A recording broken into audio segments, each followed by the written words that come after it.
What's going on, world? Happy Friday, and welcome to the Universal Frequency.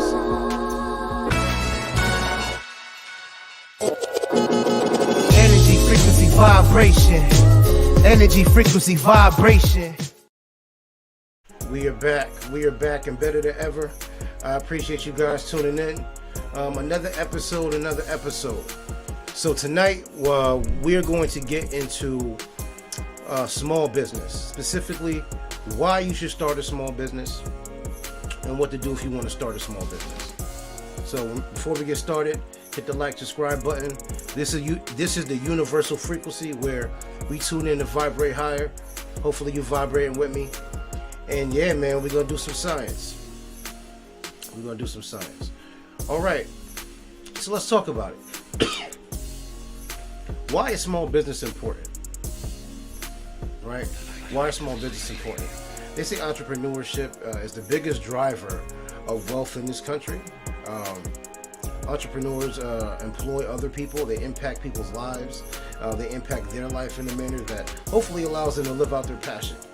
But there are some things that you have to identify and just think out a little bit more thoroughly if you decide that you want to make that leap. Now, me, myself, I am a small business owner. I wear multiple hats. It's realistic that as you begin as a small business owner, you may have to wear multiple hats as well. But let's talk about it. Why would you want to start your own small business? And I got a resource I want to share with y'all. So here we go. Share the screen. I did my homework, y'all. Alright, let's bust it down. So, this article is from GetSmarter.com. Right? 7 reasons to work for yourself. And hopefully you can identify with some of these, and let's talk about it. So, being your own boss. Being your own boss is a valuable concept, especially if you ever experienced poor leadership or experienced a work scenario that was toxic because of your boss. Or maybe you're just a person that does not like listening to people. I know that I don't necessarily like to listen to people, but I will follow the right leadership. But there are some of us that really are better served being in our own direction. And that's fine. If you're someone that wants to charter your own path, you may not necessarily identify with how feedback is given to you at times, and you may respond negatively to that. Maybe you want to be your own boss. But being your own boss is a heavy responsibility. Heavy responsibility. Number one, when you are your own boss, you only eat what you kill when it comes to hunting. So that time you may put in at your W-2 job, where if you just put in hours, they'll compensate you. So maybe you're affecting productivity, maybe you aren't. Hopefully the job that you are in, you are affecting productivity. But this isn't like where you could just punch in and get paid. You actually have to be productive. You actually have to be responsible, and you actually have to drive success. So if this sort of lifestyle interests you, I absolutely say go for it. Greater control. You get to decide where finances go, what type of company culture you want, and the quality of work that should be expected. I feel like culture eats talent for breakfast. And that's something that I would encourage, or I hope that every boss or new business owner can understand out the gate. I've attempted to build teams, you've heard me say this, professionally and not professionally, and despite how talented the individual may be, ultimately, if they don't identify with the organizational culture, if they don't see things the same and interpret information the same, and they don't live the same mission, so to speak, it's just not going to be as effective as possible. So just make sure you understand, when you be your own boss, you have that responsibility to set the type of culture that you want for your company or your organization. It could be like-mindedness for how you guys want to get work done. You may have a similar sales style. You may have similar principles when it comes to customer service, profitability, and even the type of business that you are in. But you got to make sure that you have control and you establish a culture. That's part of being your own boss. Flexible hours. Now this sounds cool, but this is a trap. Let me stop sharing the screen for a second so you can see, look me in my eyes. Flexible hours sounds cool, but this is exactly a trap. For anyone that's ever been in a commission-based role, or a role where they've had to basically not get compensated by the time they put in or how productive they are, 40 hours is a myth. Okay? As a mortgage loan officer, at times I can work till midnight, 1 o'clock, depending on what I'm dealing with my pipeline, right? I need time to push my pipeline, I need time to nurture it, to resolve any issues, put out any fires, I need time to grow it, and I need time to close it. These are all things that are a part of even a commission-based role, which is basically like being your own boss. And for anyone who's ever, any barber that'll tell you, some of you barbers can work 9 to 5. My barber, you know what I'm saying? Shout out to Joel the barber. You know what I mean? Love you, brother. Joel cut till 10 o'clock at night if it means he's going to get some bread. That's your obligation as a business owner. You may decide that you may not want to cut hair late, but Joel, shout out to Joel Barber Lounge. Joel knows that a lot of his clients are available later in the evening, so he makes himself available. It depends on how bad you want it. I know plenty of entrepreneurs who put in crazy hours. I got family that throw bachelor parties. I ain't even gonna get into that nuance of it, but they don't put in traditional hours. The hours they put in reflect the needs of their business. So sometimes it may be long, sometimes it may be overnight, sometimes it may be early. Ultimately, you, as the business owner of your company, have to have an understanding of the type of hours, scheduling. It's just important. Now, I don't necessarily know if this is one of the first reasons why I want to be a small business owner, but according to this list, this is up there. Okay? Number 2, this is cool. Define your job description. So, when you do decide to go in business for yourself, you are able, let me show you the screen again. You are able to decide what role you're going to play and how you're going to play it. And it's a beautiful thing. It's a beautiful thing. Where are we at? But ultimately, you have to be able to understand that you have a responsibility to not only yourself, but the people that you employ and the culture of your business to put people in the right roles. And that includes yourself. That includes yourself. You know what cracks me up every time I watch Gordon Ramsay? He'll go into a restaurant and he'll start tearing apart the kitchen. He's hilarious, right? Borderline disrespectful, but very truthful. One of the things he always encourages the owner of the restaurant to get out of the kitchen.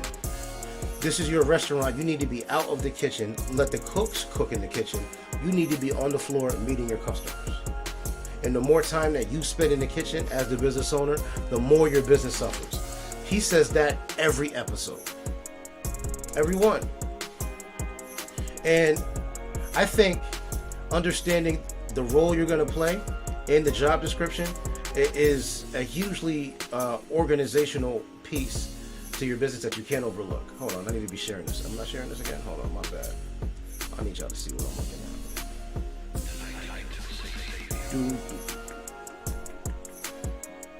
Now,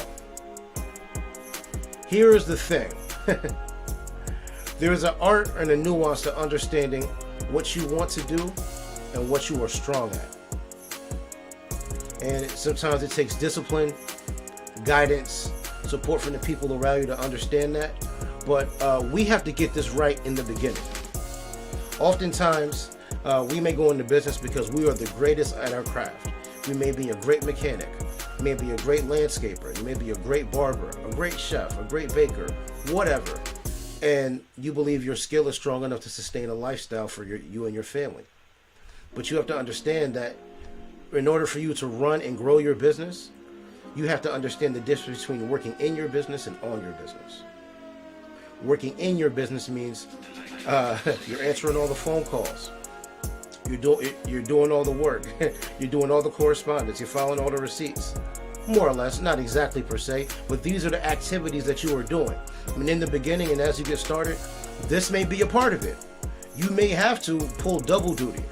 You may have to book your own appointments.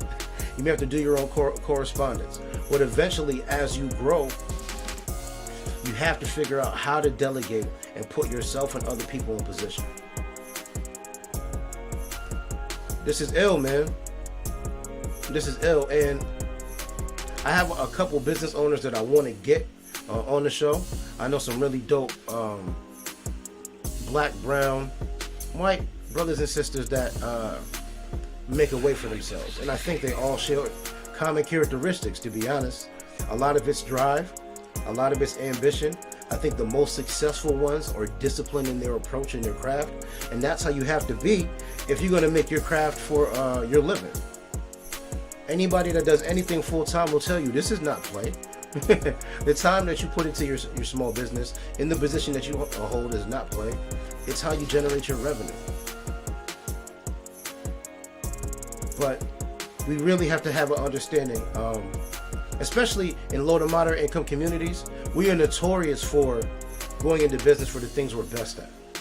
And again, that's the core. But if you're a great chef and you have this vision for how you have a great menu and you have a great decorum in your restaurant, how are you going to grow your business 1, 2, 3, 4, 5 locations if you're still trying to be the chef? Right? You eventually have to be able to transition your ideology, your way of thinking, your process to others, and implement that process and make it scalable, so you can grow your business. And I really hope that you guys are listening when I say this, because this is a step that many of us skip. For real. For real. Now, you may also want to turn your passion into a profit.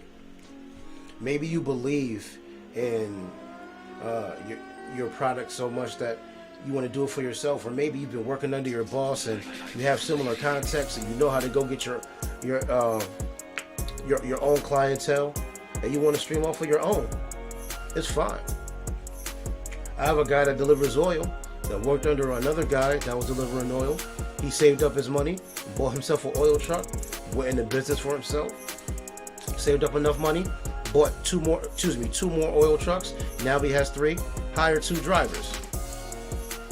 Now, because he has 3 trucks, he has to get help with logistics, correspondence. Someone has to deal with payroll.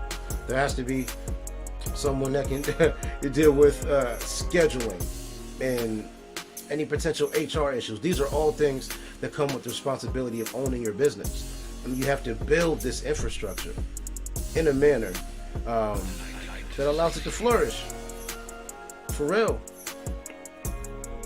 For real. And again, you can do anything that you want. Let's be real. Any idea that you've ever seen in this reality was once a thought in somebody's head that was manifested. So if you want to go into small business for yourself, you can if you do the right things. Now, that is not to say that small businesses do not fail. Many businesses fail. In fact, odds are you as a small business owner are going to fail a couple times before you are successful. But that is a part of the process. That's what forges you through the fire. And sometimes you may have to go through 4 or 5, hopefully not 6 failures. Then number 7, be lucky. I also got some people that struck gold in their first one. So that's just a part of the process. Now, increase your earning potential. Yeah, I can tell you that the biggest driver of wealth in this country is small business.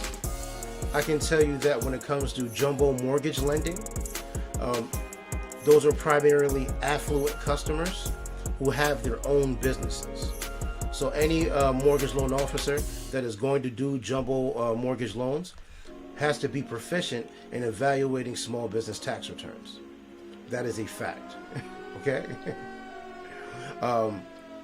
And when we think about the ability to be paid what you're worth, a lot of the times you may be worth it more than the $15, $20 to $30 an hour that you're being paid. I believe you are. You just have to prove it. Prove it, and then go get funding. maybe you have to prove it in order to get funding, or maybe your funding can help you prove it. Who knows? Maybe you want to improve the lives of others. I know the dopest feeling that I've seen is when a small business owner can empower the lives of people around them. And we see some very high-level examples of like rappers and entertainers. I think MC Hammer employed like 100 people at one point. I may be undershooting that number, but that's changing people's lives, right? People are paying their mortgages, their rents, putting their kids through school, paying for health care, right? With the opportunity you're providing them. So that's dope. On a smaller scale, I've also seen I've seen small business owners, I've seen janitors employ young kids to teach them the game, so they can go out and they can understand how to do a custodial service, or how to do a mechanic business, or even welding. My boy's father was a welder. It taught him how to weld. That's a translatable skill that can improve the lives of others. I also think that when we talk about the failure of being a small business owner, you have to be able to assess and deploy what you did wrong. And that's sometimes a challenge, right? When we think about ego. And I know, Lord knows, I think I'm right all the time. More or less. But I feel like I have reasons for it. But if I'm not, I'm also very open to feedback so I can grow and understand. But that's where I am now as a person. Let's be honest. We all know people that don't take feedback very well. But you have to be able to learn from your failures. You have to. And we've talked about this in a podcast before. Is failure even really a failure? If you knock on 100 doors and they don't open, but that 101st door was the door you were looking for, was knocking on doors a waste of time? The answer was no, absolutely not.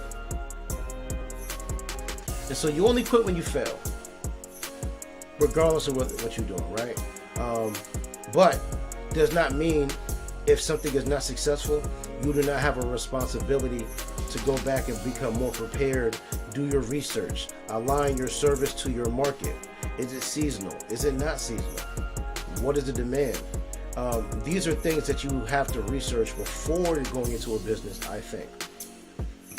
Now, some ideas are spontaneous on the moment you want to execute. But there is some greater legwork that you have to do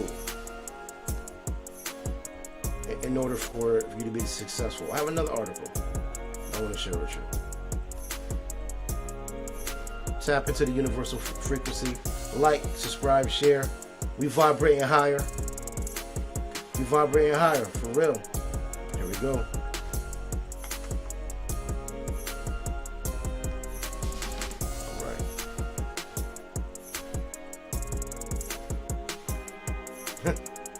So this is an article from SBA.gov. Actually, let's go back. Let's go back. Oh. Alright, so we'll start here. So the SBA website is a great resource for information for small business owners. Funding programs, whether there's grants, contracts, maybe there's assistance for the particular business that you want to go into. This is a great resource. So, oh, here we go. This is what I want to look at. I'm sorry.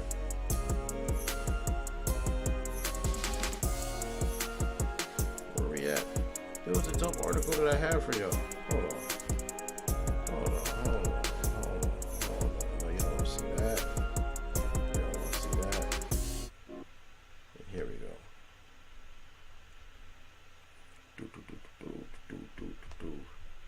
Simon Phoenix, who followers out of non-believers. Where are we at?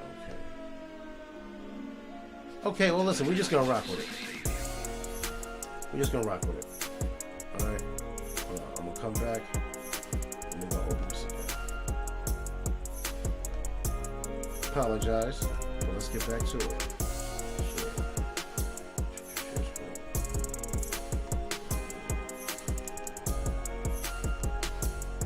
The article that I found was 10 things you should do when you want to start a small business. But when it comes to planning your business, market research and analysis is essential. So what does that actually mean, right? Is there a desire for your product or service? What are you selling? What are you offering? What is the intrinsic value of it? Are you creating something new? Are you solving a new demand?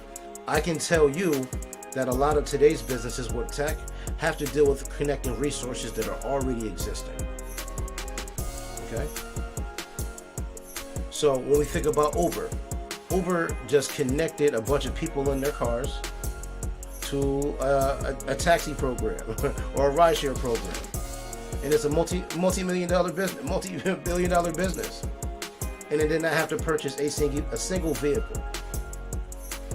And when you think about compared to what the taxi service was, this is brilliant. This is brilliant. Uber Eats. Again, Uber Eats revolutionized food delivery without purchasing a single vehicle. Being able to connect existing resources may be a smart way to do that when it comes to planning your business, but you have to absolutely be able to find a desire for your product or service. If nobody wants it, you will not be able to sell it. And let's be real, there are some products and services that are always going to have a demand. The plumber is always going to have demand. And listen, it's not an easy job. It's not for everybody. Sometimes you really get into messy situations, but you always need a plumber because shit has to get plumbed, right? Lord knows if it goes foul down there, I can't fix it. So, a plumber, a mechanic, an electrician. These are jobs that if you go into business for yourself, you find yourself a trade, establish a trade, and you're good at it, you should be able to generate your own audience. A barber or a hairstylist. You know, shout out to all the ladies out there that go and get their hair done right. I know it costs a bunch of bread. You know? I mean, haircuts used to be $20. They not no more. Hey, yo, y'all gotta stop paying y'all barbers $20, by the way, man. No more $20 cuts. We gotta cut that out. We gotta cut that out. It's 2022. But that's a service that people are always gonna need. So if the product or service that you are going to go in business with does not have a demand, how are you going to sell it? If it were me, aligning resources that already exist seems to be a great idea, and we see it a lot in tech. Using our minds to make shit more efficient. So, market size. How many people will be interested in what you are offering? Let's go back to this, man. I need you to see this. Share screen. I'm gonna stop talking out what I'm doing when I'm doing this, I promise you. Murky shit. How many people will be interested in what you're offering? Who does it resonate with? Right? And where is that audience? What is the size of that audience? How can you penetrate it? These are things that you have to decide. These are conversations that happen normally in music. By the way, movies, comic books, toys.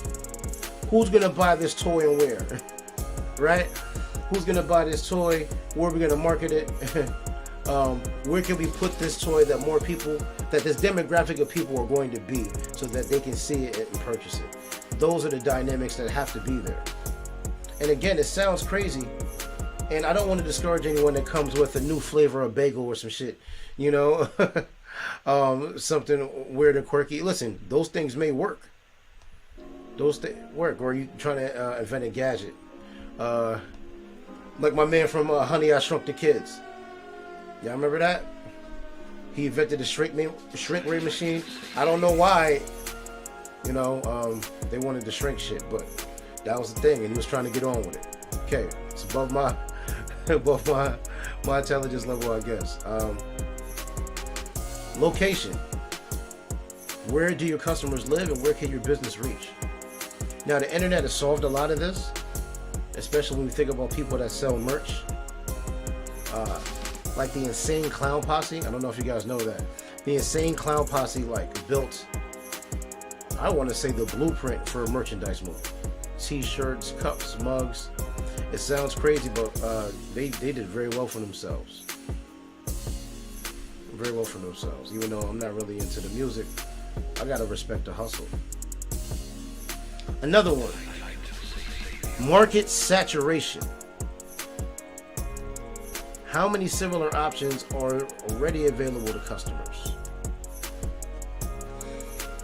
That's real. That's real. And I wonder this because in communities of color, sometimes we see a lot of similar type businesses or restaurants. Like an example, Bridgeport, Connecticut, right? I worked downtown Bridgeport, Connecticut for a while.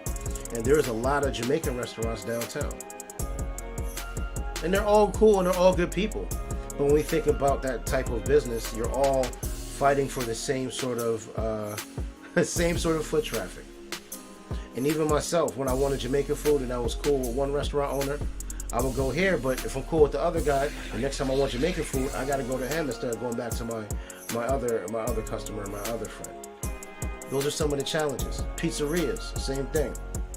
Now, if there is a demand for a product or service, then it makes sense. Like example, downtown New Haven, where Yale is, bro, there are all types of pizza places because downtown New Haven is a big campus. There's a lot of businesses there, and they also do a lot of deliveries to, you know, the greater New Haven area, so to speak. But that makes sense. So I guess it depends on the foot traffic. It depends on the foot traffic. I mean, shout out to all the small business owners, though. For real. Shout out to all the small business owners. Hold on, where are we at? There we go. Let me go back to this. We working, brother. We working.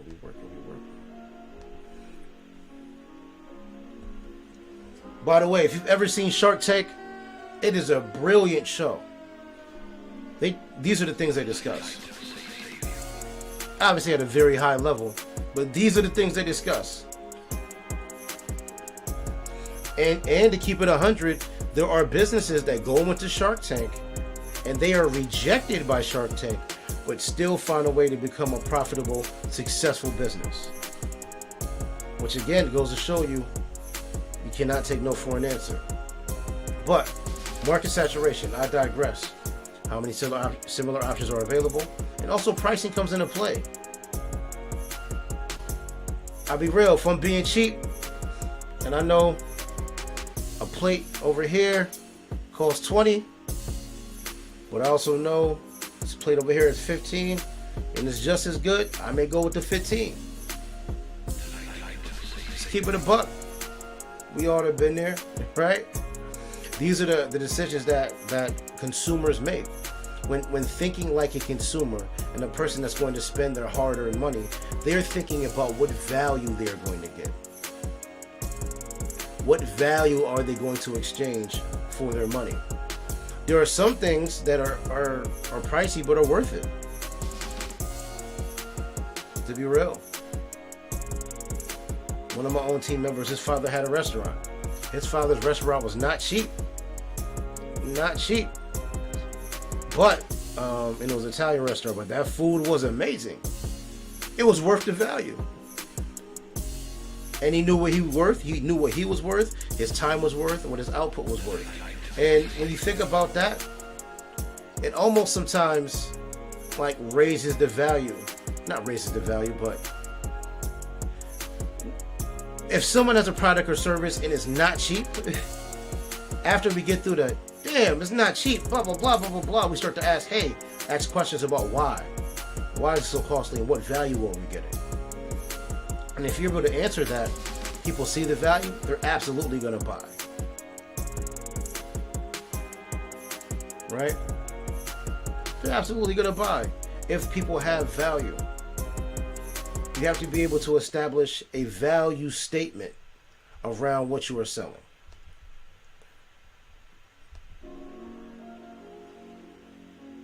Right?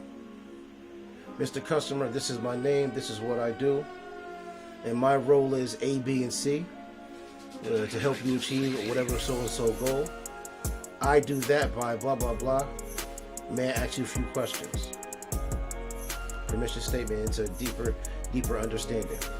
These are the conversations that you want to be able to have. You have to get strong with this in your tool belt as a salesperson. But again, as a business owner, we have to be able to create value, have elevator pitches around what we do, who we are, and why we do it. And sometimes the why is really, really important in some areas. There are numbers that show that people that identify with their businesses from a cultural standpoint, when it comes to community involvement, whether it comes to philanthropy, whether it comes to engagement, they are more likely to buy from like-minded businesses that share similar values. Because they know they are supporting people that think and act and live just like them. I don't see nothing wrong with it. I don't really see nothing wrong with it. The next step, after you do competitive research analysis, SWOT analysis. We're gonna come back and we're gonna do a whole video on the SWOT analysis. I'm gonna get some people to bust it down with me. I got some dope ideas for that one. That's coming. But anyway, write your business plan. Okay? This really should be after you consider why you want to get into small business and you get the right reasons aligned and you decided on a product or service that meets a need and you've identified all those things, you have to write these things down in an organizational fashion. Okay? Structure, mission statement, operating agreement. Pick a business plan format that works for you, right? This is huge. And hold on, let me make sure I loop this back. I'm going back, brother. I'm going back. Okay. So there truthfully is no right way to write a business plan, wrong or right way, to write a business plan. There's many different formats and there's many different tools you can use. Ultimately, just find one and treat that like a living, breathing document. Constantly improve it, constantly work on it, constantly nurture it.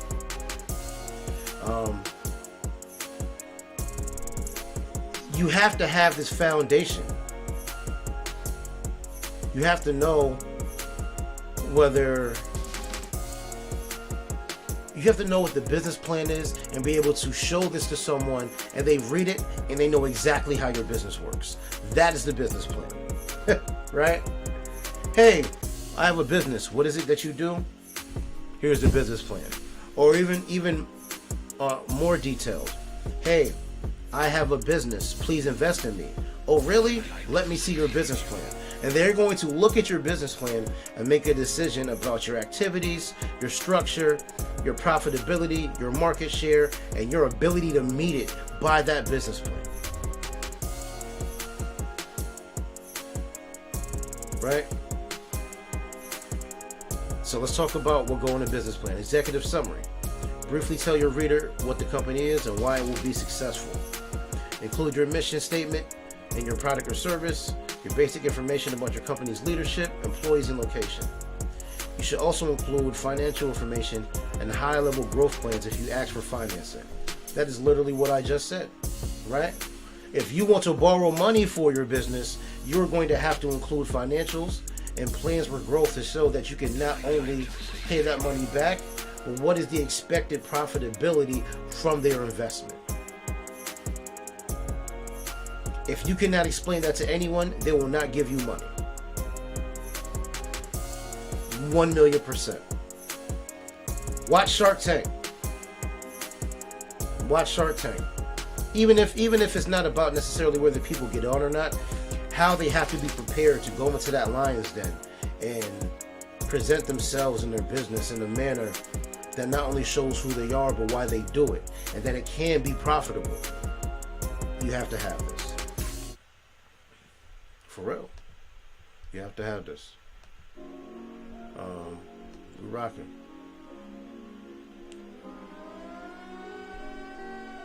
Company description.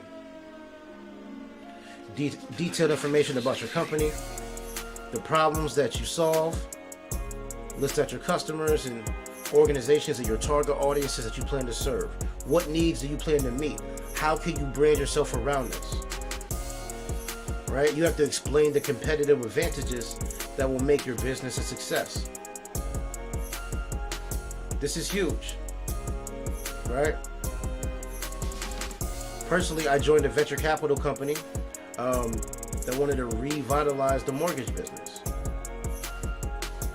And they had a plan to make mortgages cheaper. They have a plan to make mortgages cheaper, faster, and better for the consumer. And they talk about in their business plan, obviously I didn't see the entire business plan, but part of their branding as using tech as their advantage. That's what makes their business a success. They raised they had a $640 million valuation as a small business. Achieved Series A funding. Right? People are only going to invest into a company of that scale if they truly believe you have a competitive advantage. Right? That's just part of the story. Anytime you see a business that gets seed funding, or there goes to Silicon Valley, or whether they run into a rapper or someone that just wants to make a good flip, they have to have this information. Organization and management. How your company will be structured or who will run it. You know, a perfect example of this, and it's kind of disconnected, but you seen with DC and Batman, right? He owns the company, but he does not run it. He has a board of people that are in charge of profitability, decision making, evaluating risk, projections, trends, putting out fires. And he is the owner, and they run the company. That was their structure. Now, all of us are going to be as fortunate just to have a business and someone else run it. But, yeah, you have to understand the structure of your company. Now, my advice, consult a tax attorney before you make a decision on what type of entity you want to be. And I'm speaking cold hard facts to you. Let me go back on the screen. Consult a tax attorney before you decide what type of entity you want to be. And I say that because, especially during this PPP wave, I saw a rash of people just opening small businesses with a trade name certificate from their town hall, using their social, applying for PPP loans without ways to pay them back. Now, there's a whole different conversation with PPP loans and fraud and where all that money went and who's going to have to pay it back. Some of y'all, yeah, the jig is up. They're coming for that PPP money, right? And I don't advocate for people going to jail. That ain't cool, but y'all gonna have to pay it back or else, right? But you need to be informed when you make these sort of decisions. And even if you possess the ability to read information and disseminate it, if that's what you have to do, fine. But if your legal jargon and certain nuances that have been learned through the experience of being in a particular field, that's what you're paying for when you go to an accountant. Anyone can attempt to read some sort of laws and standards and try to make understanding of it, but the experts are the ones that know it, that breathe it, that can guide you through it, that can show you how to navigate it best for your scenario. Right? So just get an accountant. Matter of fact, I'll take back what I said about you even trying to read the shit. No, just go get an accountant. Because as a small business owner, once your business becomes successful, you are not going to be able to spend your time looking at the books. You have to spend your time growing and nurturing your business. So to set yourself up for success and to scale, just go get an accountant, cuz. You heard it from me. Alright. Service or product line. Describe what you sell or what service you offer. Explain how it benefits your customers and what the product life cycle looks like. Share your plans for intellectual property like copyright or patent filings. If you're doing research and development for your product or service, explain it in detail. Again, this is when you got to call the experts, family. 1,000,000%. There is no way that you're going to understand intellectual property or patent law or copywriting without getting experts involved. And depending on your business, it may be something that you have to do. Now, if you're going into business to be someone with a trade, a mechanic, electrician, a barber, maybe copywriting law or intellectual property may not be of importance. But if you're going into movies, you're going into creating content, music, anything like that, this is absolutely a conversation. So you have to understand the service that you're providing, to understand the risk nuances that come with it, and prepare. For real. Again, this is just the business plan we're talking about. Nothing else. What you were writing on paper. Alright? Marketing and sales. There is no single way to approach a marketing strategy. You are going to have to evolve your marketing strategy to fit your needs. A lot of that can be dependent on social media, right? It used to be Facebook and Facebook ads, and then Instagram and Instagram ads, and now we see TikTok as the driving awareness for a lot of ad revenue, because that's where a lot of the eyes are, right? There are businesses that 10 to 15 years ago wouldn't have been involved in social media, but are now having social media departments and trying to figure out how to create a TikTok trend. This is a part of marketing, right? This is a part of marketing. Let's go back. We're going back. I feel like this is gospel. I hope y'all listening, man. For real.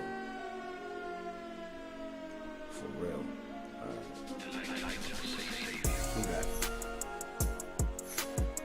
Funding requests. If you're asking for money, this is where you outline your funding requirements.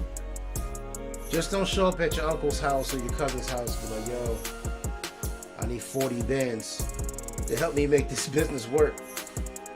The first thing they're going to ask you is what, how, right? I mean, listen, maybe your uncle or your cousin just got the 40 bands laying around. Hopefully you got it like that. But most people are going to want to understand what they are giving it to you for.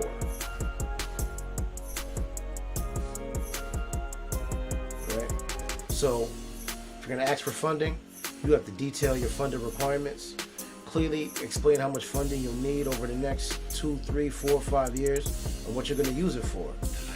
Specify whether you're looking for debt or equity, the terms you like applied, and the length of time your request will cover. Also be very detailed on how you're going to use the funds. If you're going to buy equipment, materials, pay salaries, all of that needs to be detailed so there can be a clear understanding of how this business is functioning. Okay?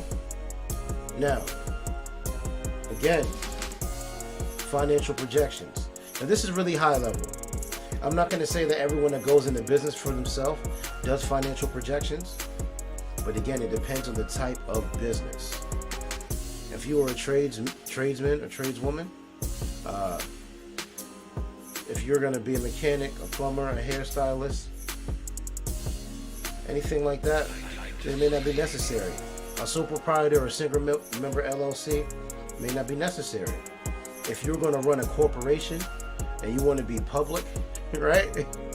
These are things that you're going to have to do. This is where the big money comes into play. Right? This is where the big money comes into play. So, we gotta stop sharing. Yo, so what do y'all think, right? Like, subscribe, share. Is this helpful? I really feel like being a small business owner and being able to establish your own legacy is just so dope. It's just so dope. And there are 3 ways that wealth is passed down in this country: home ownership, inheritance, and small business. Right? Home ownership, inheritance, and small business. So, unless you're going to inherit some money,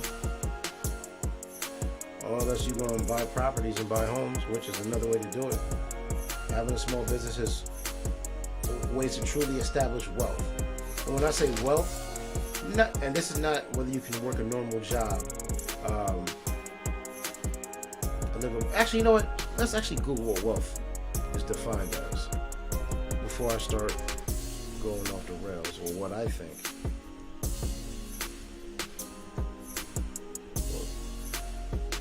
Wealth is defined as abundance of value, possessions, or money.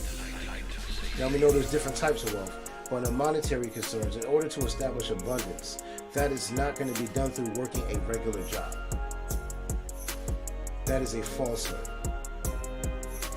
Now, some of us will be able to work up the corporate ladder, and some of us will be able to, and when I say us, I mean workers. Some of us will be able to grow and be promoted and maybe make it to the top of the pyramid.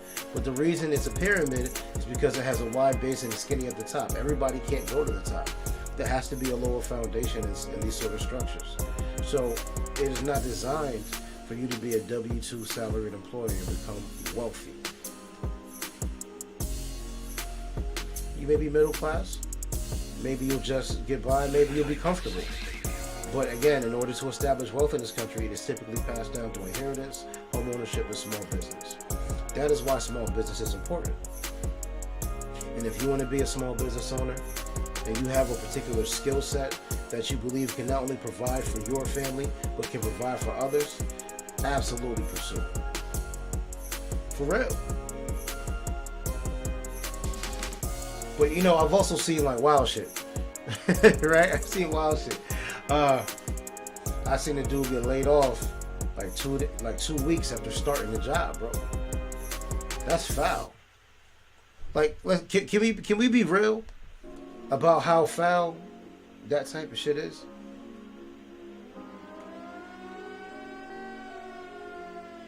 Oh, shout out to DNKYbongsTV too, by the way. Shout out to Tech. Shout out to DNKYBongs. A dope podcast network. So not only go listen to this podcast, Google DNKYbongsTV. The description, actually the description's in the bio. Comic book Trap House is dope.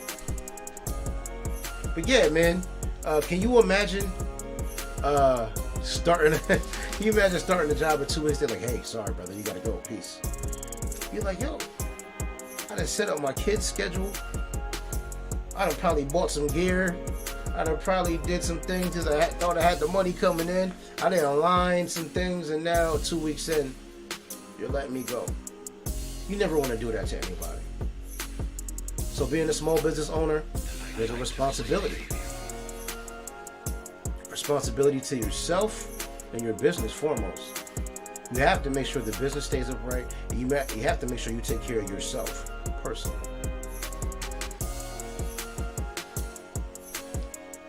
So, Yeah, man, this is the Universal Frequency Podcast. Tap in, tune in, we vibrating higher. We're going to bust down a lot of different topics. Just getting to see legs, but they're coming. 1,000,000% they're coming. And I appreciate you guys, man. If you like the podcast, if you like the message, share it, put people onto it. Holler at me, let me know what's good. This is different. We're not ambulance chasing for content over here. We're not doing that. We are creating content that is going to empower people to live their best lives and vibrate higher, man. That's the universal frequency. So I appreciate you guys. Shout out to DNKYbongsTV. This is FNX. Have a good night.